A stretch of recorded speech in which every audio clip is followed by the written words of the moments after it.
욥기 10장 1절부터 마지막 절까지 함께 교독해서 말씀 봅니다. 내 영혼이 살기에 곤비하니 내 불평을 토로하고 내 마음이 괴로운 대로 말하리라.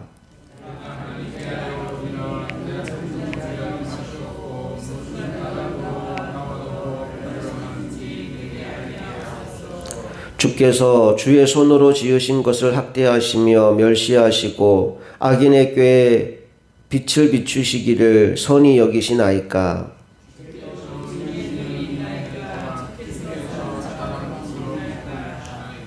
주의 날이 어찌 사람의 날과 같으며 주의 해가 어찌 인생의 해와 같기로.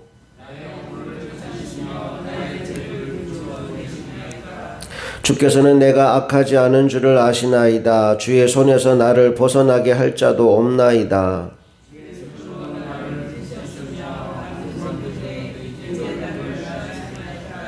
기억하옵소서. 주께서 내 몸 지으시기를 흙을 뭉치듯 하셨거늘 다시 나를 티끌로 돌려보내려 하시나이까.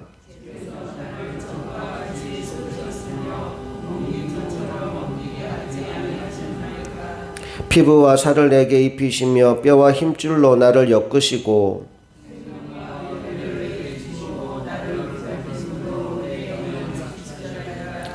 그러한데 주께서 이것들을 마음에 품으셨나이다. 이 뜻이 주께 있는 줄을 내가 아나이다.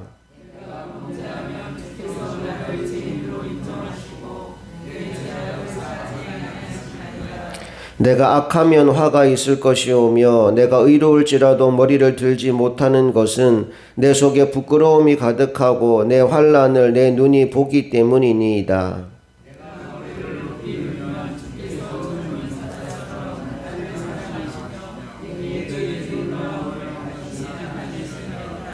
주께서 자주 증거하는 자를 바꾸어 나를 치시며 나를 향하여 진노를 더하시니 군대가 번갈아서 치는 것 같으니이다.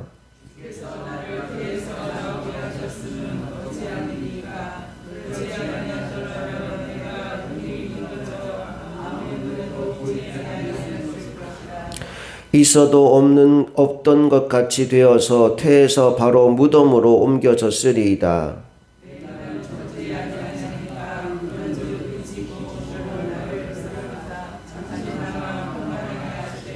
내가 돌아오지 못할 땅 곧 어둡고 죽음의 그늘진 땅으로 가기 전에 그리하옵소서.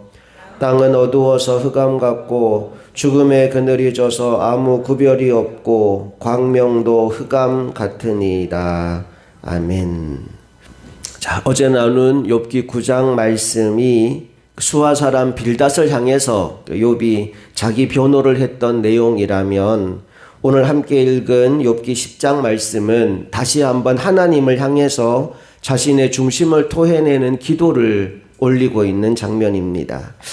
여러 가지 이야기가 나오지만 핵심은 하나예요. 나는 지금 내가 이 괴로움을 당하고 있는 이유를 도대체 모르겠습니다. 그 이유를 내게 좀 알려주시든지 아니면 이 괴로움이 빨리 끝나도록 내 생명을 좀 거두어 가시든지 둘 중 하나를 좀 제발 해달라는 기도를 오늘도 올려드리고 있는 중이지요. 1절 2절 말씀을 먼저 읽어볼게요.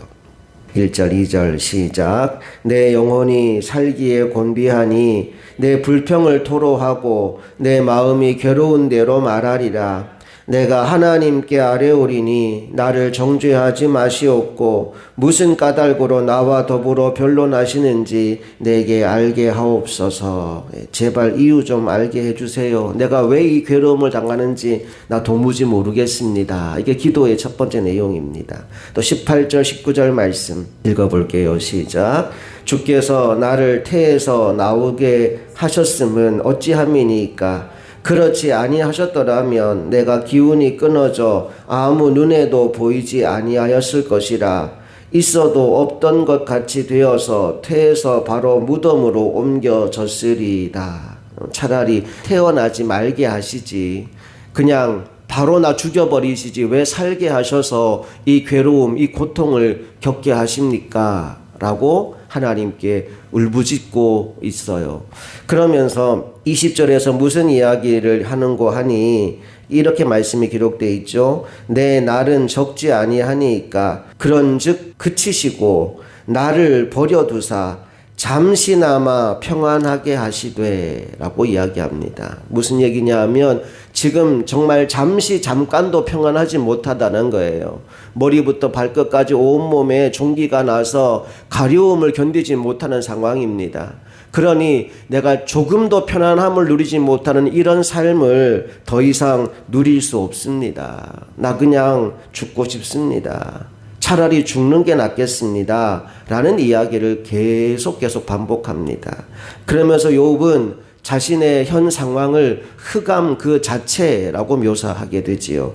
22절 마지막 절 읽어봅니다. 시작. 땅은 어두워서 흑암 같고 죽음의 그늘이 져서 아무 구별이 없고 광명도 흑암 같으니이다. 깜깜한 흑암 같은 상황, 그게 바로 내가 지금 겪고 있는 상황이고 앞으로 내 인생 가운데 펼쳐질 수밖에 없는 상황일 것이다 라고 욥은 절망 가운데 기도를 마무리하고 있어요. 중요한 건 여러분, 이게 기도라는 거예요. 절망하는 사람에게도 소망이 있을 수 있는 것은 그가 하나님을 바라볼 때입니다. 절망의 상황에서 하나님을 바라보는 사람은 희망의 빛을 찾을 수 있지만 절망의 상황에서 부르짖을 대상이 없고 의지할 대상이 없는 사람은 그 절망에서 더 큰 절망으로 떨어질 수밖에 없습니다. 영혼의 어두운 밤이라고 하는 용어가 있어요. 이 용어는 16세기 수도사였던 십자가의 성 요한이 썼던 책 제목에서 유래된 용어입니다. 영혼의 어두운 밤이라는 말인데요. 1577년 십자가의 성 요한은 개혁을 반대하는 수도사들에게 납치되어서 톨레도 수도원이라는 곳에 감금됩니다. 무려 11개월 동안 깜깜한 독방에 갇히게 되는데 그에게는 벽의 틈으로 새어 들어오는 정말 아주 가느다란 빗줄기 하나를 제외하고는 11개월을 온통 어둠 속에서 보내야 했다고 합니다. 이때 그가 경험했던 영적 체험을 책으로 쓰면서 썼던 제목이 영혼의 어두운 밤이었어요. 그런데 이 책의 결론은 내가 그 11개월 동안 깜깜한 독방에서 지내면서 괴롭고 힘들었다가 아닙니다. 그 깜깜한 어둠을 통해서 오히려 하나님과 더 친밀한 연합을 누릴 수 있었다라고 하는 것이 그 책의 결론이에요. 물고기 뱃속에 있는 요나를 한번 생각해 보십시오. 그곳 역시도 어두움, 사방이 칠흑같이 어두운 깜깜한 곳입니다. 어디에도 빛이 없는 곳입니다. 그런데 그곳에서 요나는 다시 태어납니다. 하나님을 만나고 하나님께 철저히 회개의 기도를 올려드리고 불순종의 죄에 대해서 하나님 앞에 고백하고 그리고 나는 하나님께 순종하는 사람이 되겠습니다 결단하며 자신의 사명을 회복하게 되지요. 그래서 다시 물고기 뱃속에서 나와서 사역의 현장으로 나아가는 내용을 우리가 잘 알고 있습니다. 인생의 어둠, 가장 어두운 절망 가운데 있다 할지라도 여러분, 그곳이 오히려 우리에게 우리의 미래를 준비할 수 있고 회복할 수 있는 소중한 자리가 될 수 있음을 여러분 기억하시기 바랍니다. 그런 의미에서 우리가 어디에 있느냐 혹은 어떤 상황에 처해 있느냐 보다 더 중요한 것은 어떤 마음으로 그곳에 있느냐 또 누구와 함께 그곳에 있느냐인 것 같아요. 오늘 욥은 가장 어두운 절망의 한복판에 있습니다. 재산 다 잃어버렸죠. 자녀 다 죽어버렸죠. 자기 몸에는 병이 생겼죠.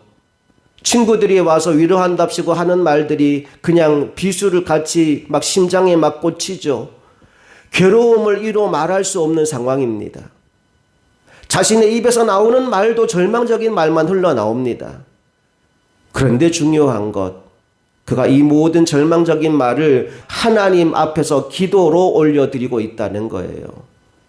가장 어두운 그곳에 욥은 하나님과 함께 있었다는 것을 우리에게 보여주고 있습니다. 힘들면 하나님께 힘들다고 기도하셔도 돼요. 죽고 싶으면 하나님께 죽고 싶다고 얘기해도 돼요. 그 상황에서 그때 여러분이 기도하고 있다는 것이 중요합니다. 제 간증을 아마 들어보신 분도 계시겠지만 저는 신학교 다니다가 신앙의 제로점을 경험해요. 하나님이 없다라는 결론을 내렸어요. 그러고 나니까 신학교 다닐 이유가 사라져 버렸어요. 하나님이 없는데 내가 신학교를 졸업해서 목사가 된다면 나 사기꾼 되는 거잖아요. 없는 하나님 있다고 거짓말치고 돈 벌어먹는 사람이 되는 거니까 그렇게 살기가 싫어서 신학교를 그만두려고 했습니다. 그때 저희 아버지가 그러면 그냥 시골 내려와라. 그래서 학교에는 휴학계를 내고 보따리 다 싸고 시골집에 내려갔어요. 거기서 제가 딱 두 가지만 했어요. 날마다 눈 뜨면 책을 읽었고 날마다 밤에 교회에 가서 기도를 했어요. 한 300권 정도 되는 책을 1년 동안 다 읽었고요. 그걸 통해서 내가 참 무식한 사람이었구나라는 걸 깨달았어요. 300권의 책을 읽어서 내가 똑똑해졌다라는 게 아니고 여러분 그런 거 여러분 아세요? 내가 물에 대해서 내가 이제 공부를 해요. 아, 물컵에 든 물 요게 전부겠구나 해서 물을 딱 연구했더니 이게 전부가 아닌 거예요. 시냇물이 있는 거예요. 아, 시냇물을 연구했더니 뭐가 있어요? 강이 있는 거예요. 강을 연구했더니 뭐가 있어요? 바다가 있는 거예요. 나는 그 넓은 세계가 있는 걸 알지 못하고 컵에 있는 물이 전부인 줄 알고 이 물 이거 별거 아니네 그러고 살았던 거예요. 하나님을 내가 안다, 신학교 가서 조금 뭔가 배웠다 하면서 착각했던 게 뭐냐 하면 하나님을 이 작은 컵에 내가 가두고 있었더라고요. 그래서 하나님 없다라고 하는 이상한 말을 했던 거죠. 근데 책을 읽으면서 깨달았던 게 뭐냐 하면 야, 내가 참 무식하구나. 내가 참 모르는 게 너무 많은 사람이구나. 이 짧은 지식으로 내가 하나님을 안다고 감히 하나님을 없다라고 하는 이상한 말을 했구나라는 걸 깨달았어요. 또 하나, 사실 저를 살려준 건 기도였어요.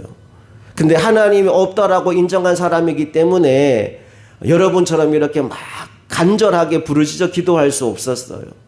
매일 밤마다 혼자 교회 가서 불 꺼진 예배당에 들어가서 바지 주머니에다가 손 찔러 넣고 그냥 어슬렁어슬렁 하고 있는 거예요. 앉아서 무릎 꿇고 기도한 게 아니라 서서 돌아다니면서 혼자 넋두리 하고 있었어요. 하나님 당신이 정말 있다면 나한테 증거를 좀 보여주세요. 당신이 나한테 증거를 보여주시면 내가 믿어줄게요. 이게 그때 제 기도였어요. 하나님이 없다라고 스스로 선포를 했지만 그럼에도 불구하고 도저히 하나님을 떠날 수 없는, 그래서 넋두리 하듯 교회에 와서 날마다 어슬렁거리며 뱉었던 그 말들을 하나님이 들으셨어요. 그리고 당신이 살아계시면 나한테 보여주세요 했던 증거들을 하나하나 보여주셨어요. 그 1년의 시간 동안 하나님은 그렇게 주머니에 손 찔러 놓고 어슬렁거리던 저를 주님 앞에 무릎 꿇게 만들어 주셨고 하나님의 살아계심을 인정하지 않을 수 없는 존재로 바꾸어 놓으셨어요. 그래서 오늘 제가 여기에 있는 겁니다. 무슨 이야기를 하고 싶은 거냐 하면 가장 어두운 절망의 상황이라 할지라도 다른 것은 다 버리고 다른 것은 다 떠날지라도 하나님을 향한 기도의 줄만은 놓지 않기를 축복합니다. 그에게 회복의 은혜가 반드시 임하게 됩니다. 욥은 가장 큰 절망의 상황에 있지만 죽음밖에 자신이 원하는 게 없는 상황이 되어버렸지만 그럼에도 불구하고 기도의 줄을 놓지 않았어요. 그것이 그가 회복되었던 가장 중요한 비결이라면 오늘 저와 여러분의 인생 가운데서도 다른 것은 다 놓치더라도 기도의 줄만은 놓치지 않고 살아가는 하나님의 사람들이 되시기를 주님 이름으로 축복합니다. 함께 기도하겠습니다.